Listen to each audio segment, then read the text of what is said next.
इब्राहीम अलैहिस्सलाम के पैदा होने से पहले उस दौर के बादशाह नमरूद को कुछ नजूमियों ने बताया कि हमारे इल्म के मुताबिक तुम्हारे इस मुल्क में एक बच्चा पैदा होने वाला है जो बड़ा होकर हमारे दीन को खराब करेगा और लोगों को हमारे बुतों की इबादत से रोकेगा।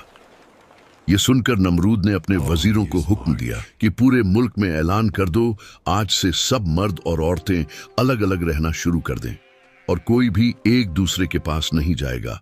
अगर किसी का भी कोई बच्चा पैदा हुआ तो उसे कत्ल कर दिया जाएगा। लेकिन जब इब्राहीम अलैहिस्सलाम पैदा हुए तो नमरूद से बचाने के लिए उनकी मां उन्हें शहर से बाहर एक गार में छोड़ आई, ये सोचकर कि नमरूद के हाथों कत्ल होने से बेहतर है कि इस गार में ही उनकी जान चली जाए। लेकिन अल्लाह ने उस गार में ही उनके दूध का बंदोबस्त कर दिया। वो अपना अंगूठा चूसते और उनका पेट भर जाता। जब कुछ दिन बाद उनकी मां देखने के लिए आई तो वो हैरान रह गई। इब्राहीम अलैहिस्सलाम गार में जिंदा थे। फिर वो उन्हें दूध पिलाकर वहां से चली गई। फिर दोबारा कुछ दिन बाद आकर देखा तो तब भी वो जिंदा थे और बहुत तेजी से बड़े हो रहे थे।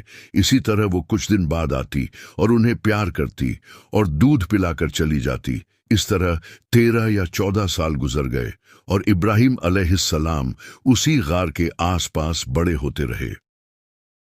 एक रात इब्राहीम अलैहिस्सलाम ने आसमान में चांद को चमकता हुआ देखा और कहा, शायद ये ही खुदा है। थोड़ी देर बाद जब चांद छिप गया तो उन्होंने कहा कि ये खुदा नहीं हो सकता, क्योंकि खुदा खत्म होने वाला नहीं है। फिर सुबह हुई तो उन्होंने सूरज को देखकर कहा, शायद ये ही खुदा है। लेकिन जब शाम को सूरज गुरूब हुआ तो उन्होंने कहा कि ये भी खुदा नहीं हो सकता, क्योंकि मेरा खुदा हमेशा रहने वाला है, खत्म होने वाला नहीं। फिर अल्लाह ने आसमान के पर्दों को हटाकर इब्राहीम अलैहिस्सलाम को अपना अर्श दिखाया और अर्श पर मौजूद तमाम चीजें भी दिखाईं।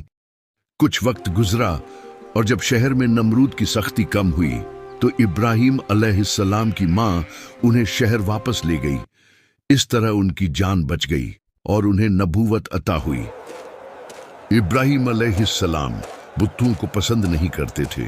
वो लोगों को अल्लाह का पैगाम देते और बुतों की इबादत करने से रोकते थे, लेकिन वो लोग उनकी बात नहीं मानते थे।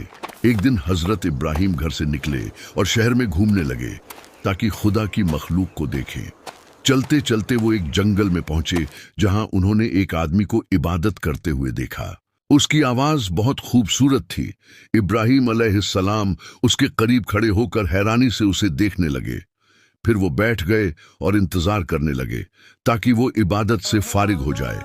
नमाज खत्म करने के बाद उस आदमी ने हजरत इब्राहीम की तरफ देखा। हजरत इब्राहीम ने पूछा, तुम किसकी इबादत कर रहे थे? उसने जवाब दिया, मैं इब्राहीम के खुदा की इबादत कर रहा था। हजरत इब्राहीम ने पूछा, क्या तुम जानते हो इब्राहीम का खुदा कौन है? उसने कहा, वही है जिसने तुझे और मुझे पैदा किया है। हजरत इब्राहीम ने कहा, मुझे तुम्हारी इबादत का तरीका बहुत पसंद आया है। मैं चाहता हूं कि तुम्हें अपना भाई बनाऊं। मुझे बताओ तुम्हारा घर कहाँ है ताकि मैं जब चाहूं तुमसे मिलने के लिए आ सकूं।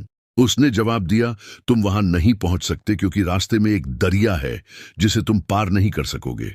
हजरत इब्राहीम ने पूछा, तुम उसे किस तरह पार करते हो? उसने जवाब दिया, मैं पानी पर चलता हूं। हजरत इब्राहीम ने कहा, जो तुम्हारे लिए पानी में रास्ता बनाता है शायद मेरे लिए भी बना दे। हम दोनों चलें और आज रात हम दोनों तुम्हारे घर पर गुजारेंगे। जब वो दोनों पानी के करीब पहुंचे तो उस आदमी ने बिस्मिल्लाह कहा और पानी पर चलने लगा। हजरत इब्राहीम ने भी बिस्मिल्लाह कहा और पानी पर कदम रखा और चलने लगे। ये देखकर वो आदमी हैरान हो गया। जब वो घर की जगह पहुंचे तो हजरत इब्राहीम ने कहा, आओ दुआ करें कि खुदा हमें क़यामत के दिन बख्श दे।